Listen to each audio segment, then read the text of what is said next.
Next half hour, we'll see what's making the headlines with The Spectator's deputy political editor, James Heale, and the journalist and author, Rachel Shabi. First, let's see what is on some of those front pages. Well, despite the news tonight that moves towards a Ukraine peace deal are progressing well, the Financial Times leads with Donald Trump's attack on European and Ukrainian leaders over their attitude to his plan and what he calls a lack of gratitude. Ahead of Wednesday's budget, the Eye says the Chancellor will hit universities with a tax on international student fees to fund grants for poorer British students. For the Express, it's pensioners who will apparently suffer to the tune of £800 a year thanks to a freeze on income tax bans. The Telegraph says working people will suffer too, footing the bill for expected increases in welfare payments. The Times says 100,000 of the country's most expensive homes will face a new surcharge, which could amount to £4,500 a year. The Metro too focuses on the budget and what it headlines the budget, with claims the Chancellor has flatlined the UK economy by leaking possible measures in recent months. The Mirror carries a plea from its readers to the Chancellor to tax the rich more and help ordinary families with the cost of living.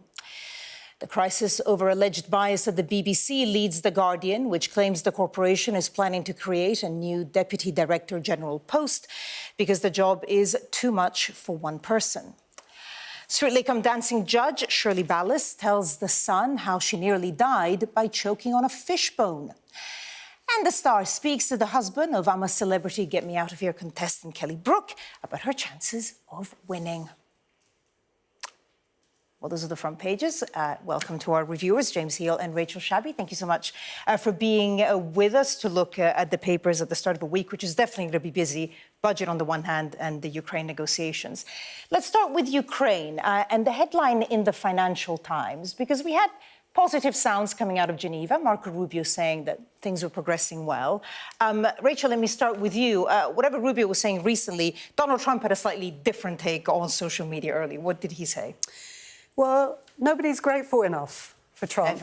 Everybody is so ungrateful. Ukrainians have, quote, zero gratitude for US efforts, and Trump is displeased with European allies of Ukraine as well, because they formulated this Ukraine peace plan. They've been holding a meeting, European allies of Ukraine in Geneva, and they've come up with a plan which, you know, in significant areas deviates quite considerably from Trump's plan, which was seen as, you know, so pro-Russia as to have had Marco Rubio initially say, well, it was kind of drafted in Moscow and then wrote that back. But a lot of people think it basically was, because it kind of reads like a surrender document for Ukraine. And so European allies have drawn up this plan that is more of a peace plan, says, listen, we can't really negotiate territory until there's a ceasefire. The Russian assets won't be taken by US companies, because it's always about the deal, but rather will be used to reconstruct Ukraine. And if Ukraine is to have its army capped during peacetime, then it will be to 800,000 soldiers, which is some 200,000 more than Trump's plan. So this is why Trump is quite annoyed, because he wants to get it all wrapped up and get Ukraine over a barrel, basically. And Ukrainian allies are coming in, European allies of Ukraine are coming in and saying, not so fast. That's not actually a peace deal. They all seem to have been caught a little bit on the back foot when this was announced. And it does feel a little bit like Geneva is about Europe, you know, the EU and us trying to feel relevant again and playing a part in this. How do you read Yeah, absolutely. I mean, there's a European official quoted in the Financial Times which says that it's all a mess. And I think that very much is that sense. You know, the Americans and the Russians sort of come up with these sort of ideas, these proposals. The Europeans then rush over there, or in this case, get over to Geneva to try and sort of talk the Americans down. And I think what we see once again is a restatement saw earlier in the year, which is that Donald Trump and members of his administration are often keen to make talking points which often seem to more closely mirror those of the Russians rather than the Ukrainians. We now have these sort of 2 days of negotiations. Europe has staked out its 28-point counter plan, and now we wait to see. Already Trump is shifting some of his rhetoric. Previously, he wanted to have a deal over the line by Thursday. But of course, we've been here before. The beginning of his presidency, he said he wants to wrap this war up in 24 hours, and it's now been 11 months. So we'll wait to see. But some encouraging signs from Rubio tonight. And another thing that Trump said when he was writing on Truth Social, that's what it is. Not only did he say zero gratitude from Ukraine, but also he mentioned Europe. He said Europe continues to buy oil from Russia. So very much kind of highlighting, not only that he maybe doesn't see Europeans as being part of this process, but also blames them in some way. Yeah, it's a really interesting one, isn't it? Because, even a few months ago, the US was putting pressure on Russia, and there were sort of increases in sanctions, certainly pressure on other countries to increase their sanctions that was coming from the US on Russia. And there were a couple of, stern phone calls to Russian foreign ministries and meetings that were aborted at the last minute because of apparent US displeasure with Russia. So it seems to flip-flop quite a bit. And this is like a really weird thing, because on the one hand, it's like Ukraine needs to suck it up, essentially, and accept this deal. And on the other hand, the criticism of European allies is, well, you're not firm enough on Russia anyway. So, surprise, Trump is not being entirely consistent in all of this. It's a surprise. It is, just on a final point on this, it's a hard one for Keir Starmer to play, isn't it? Yes, it certainly is. And it's clear that throughout this, I think about sort of 2/3 of all the sort of material and weaponry has been provided by the United States. They have held the sort of dominant hand when it comes to all of this. But Keir Starmer has shown, and I think members of his team, such as Jonathan Powell, the National Security Advisor, have shown an adeptness in playing the Americans. And I do think they'll be trying to play all those desperate cards over the next 24, 48 hours or so as we approach that kind of self-imposed. Yeah, absolutely. OK, well, we'll see how that develops. Another story which will obviously be one of the key stories in the coming week, that is the budget, finally, on Wednesday. A lot of different stories. This time, James, let's start with you. And the line in the Daily Express about pensioners losing £800 a year. Yeah, absolutely. So this is the extension of the income tax threshold, which is expected to raise $8 billion by 2030. And of course, the Daily Express, a newspaper beloved by pensioners, is focusing very much on the pensioner angle to all of this. There are going to be some winners, a lot of losers, and I think it all depends on sort of whether you have the spirit of those manifesto pledges last year, when Rachel Reeves was stood up at the budget last year and said that there wasn't going to be a freeze in income tax thresholds. A year on, having ruled out sort of introducing a rise in income tax and breaking another manifesto pledge, she has now revisited that. So the IFS suggests that they're going to raise about $8 billion by this, but of course it means lots of different people paying more in tax. Great. I mean, obviously, lots of speculation. We'll find out on Wednesday exactly. But what have you made of this line, and just generally about all the leaks that we've had with this budget? It's a hot mess, isn't it? And it's a mess because they really don't know what they're doing. Talk about running out of cards. Some of the leaks that we've seen about policy is a government that does not have an economic policy. It doesn't have one. This idea of freezing the thresholds, that's a very regressive way of raising more income, because it treats everybody equally. And the whole point of being a Labour government is that you would wish to see that government tax the people who can most afford it, tax inherited wealth as much as you would tax income, and actually start to spend.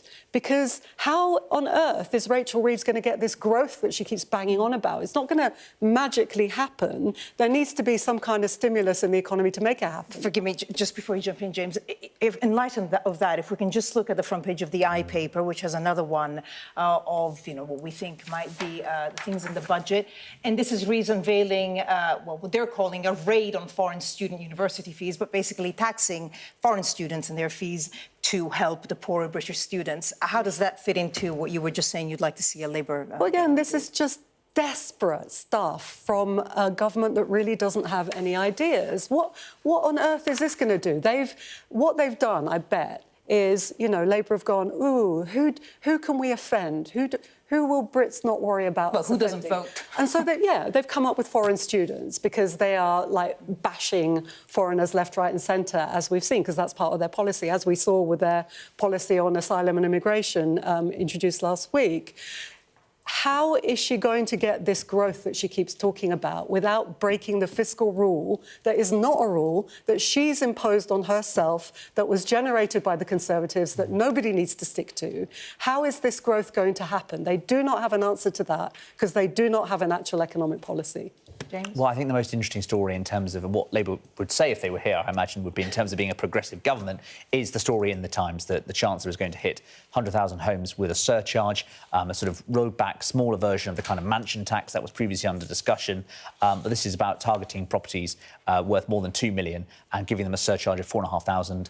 Recuperated through the council tax and paying it that way. And what that's going to do is sort of hit those sort of wealthier homes, and they'll hope to sort of been able to raise some tax that way. But, you know, look, I think that it really is a smorgasbord approach. They've ruled out the big bang stuff, so that means you're going to have lots of these smaller measures, lots of fiddly, irritating taxes. And, of course, that means that you avoid sort of breaking the big headline pledge. But it does mean, of course, as we saw with last year, the farmers' inheritance tax changes, you can annoy lots of very motivated, very kind of passionate, powerful sectors, and that potentially means a lot of headaches for her come Thursday morning.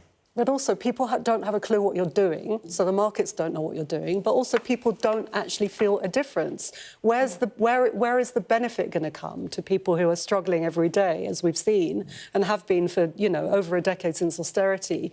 People aren't going to feel any material difference in this because the economy will still be stagnating. And then they're going to run out of road in the next year because there's no plan. Well, sorry, go on. No, I was just saying, I definitely think that Rachel Reeves is guilty of her stated preferences being very different to her revealed ones, which is that she constantly talks about growth and yet does things which appear to be driving away that growth, which is sort of getting rid of people who are going to be high net worth individuals, obviously potentially driving away some of the foreign students, and actually doing things that are actually going to sort of deter investment, which is why, of course, the last growth figures we had were 0.1%. The economy is grinding to a halt.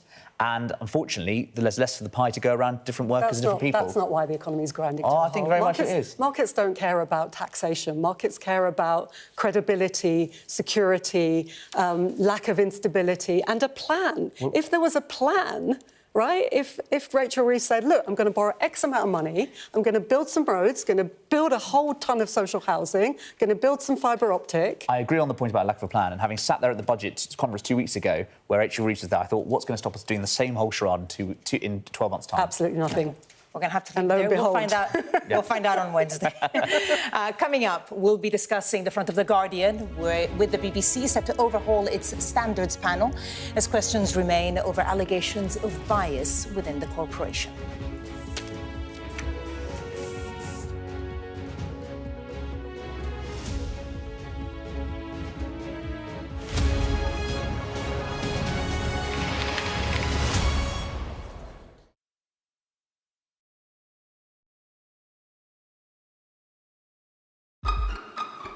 We've got your Sunday mornings covered.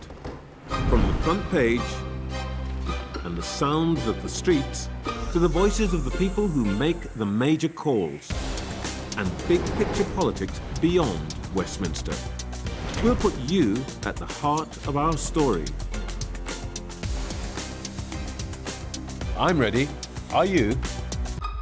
Join me, Trevor Phillips, Sunday mornings on Sky News. The judge made it very clear that she could see no justifiable reason why Sakoulas wasn't here facing British justice. I promised I would get him justice. Sky News, get the full story first. It's legal to let go. Set the speed and take the hands off. I'm Lisa Dowd and I'm Sky's Midlands correspondent. She's preparing the ground to raise taxes.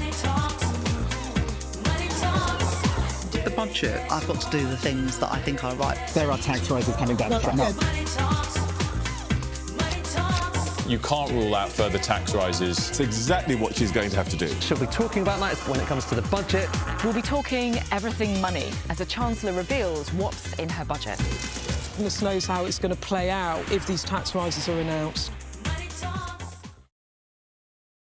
Mr. Trump, James Matthews from Sky News. Hey, James. Did you stay at the apartment in Manhattan of Jeffrey Epstein? I'm not answering any questions. Are you an appeaser for Putin? I think that I really don't care what David Cameron has to say. Mr. Patel, did you endanger public safety when you said the killer was in custody? Does your past behaviour make you unfit to serve? I'm James Matthews, and I'm Sky's US correspondent, based here in Washington, D.C. I'm Tom Cheshire, Sky's data and forensics correspondent. Sky News has been given exclusive data. We combine traditional reporting with advanced analysis of satellite images, social media, and other open source information.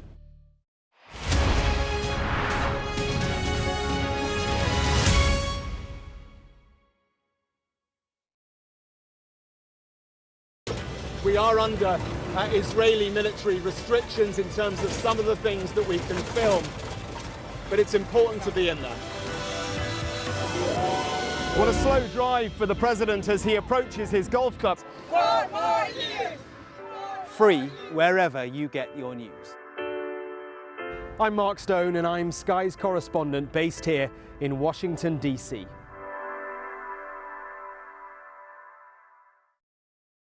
There's always more to the news than a headline. We want to discover, to delve a little deeper, to find out what's really going on. Explanation, analysis, the people at the heart of every story.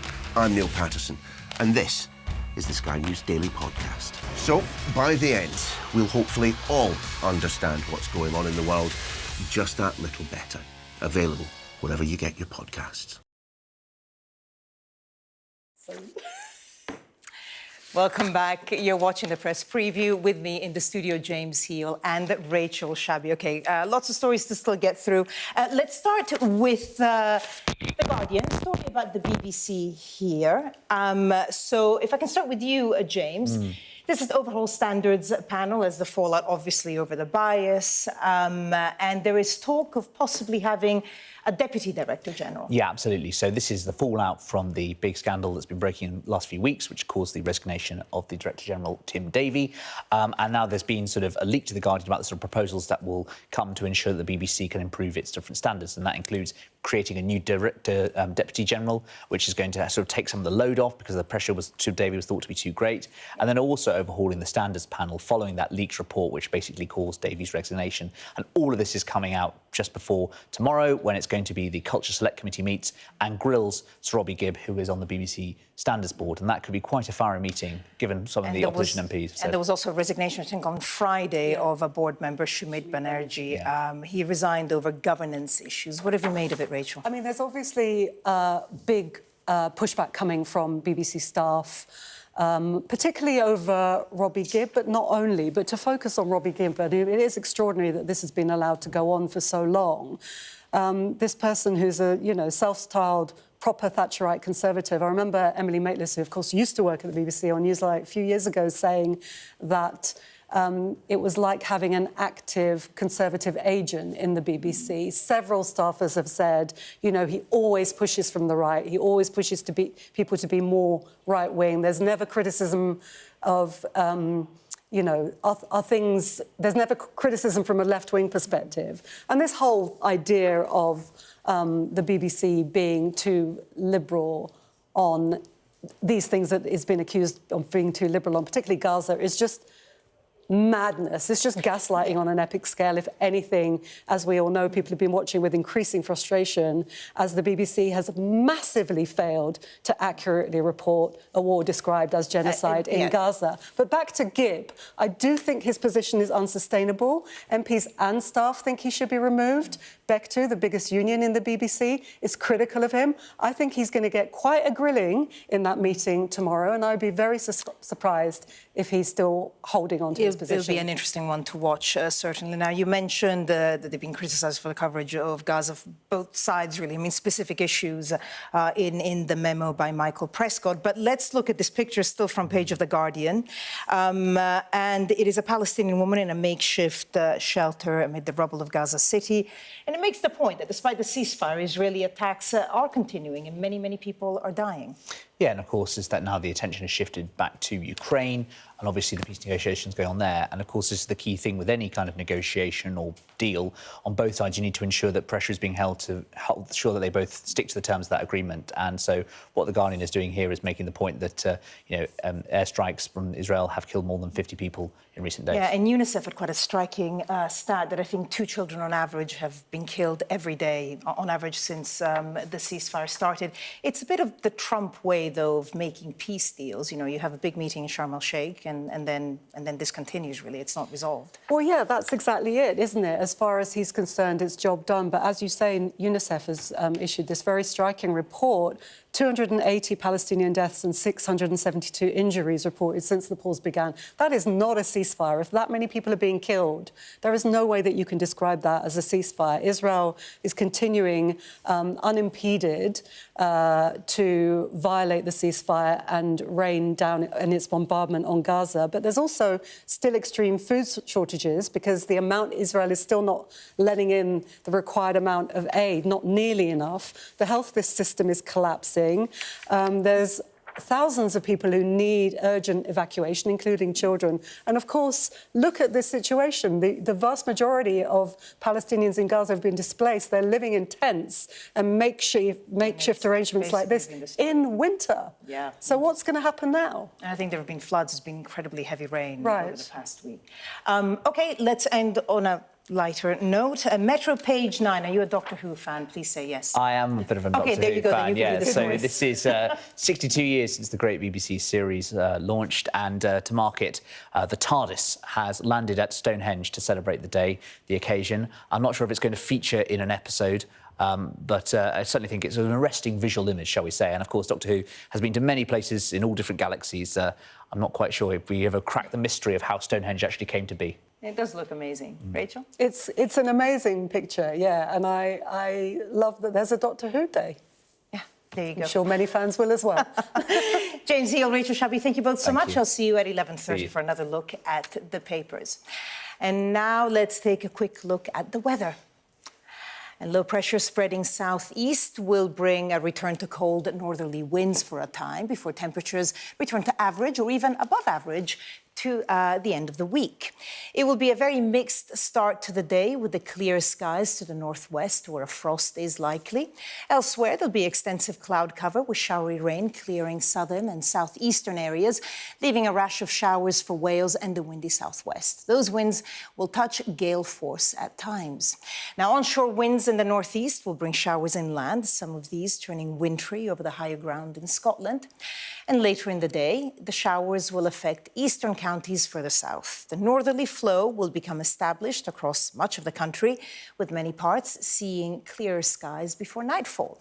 Temperatures will fall rapidly, with a widespread frost expected. Tuesday will be a fine day away from eastern coasts.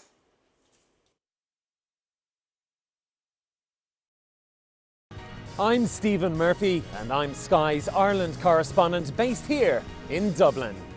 The waters of Ireland and Britain should be home to great white sharks.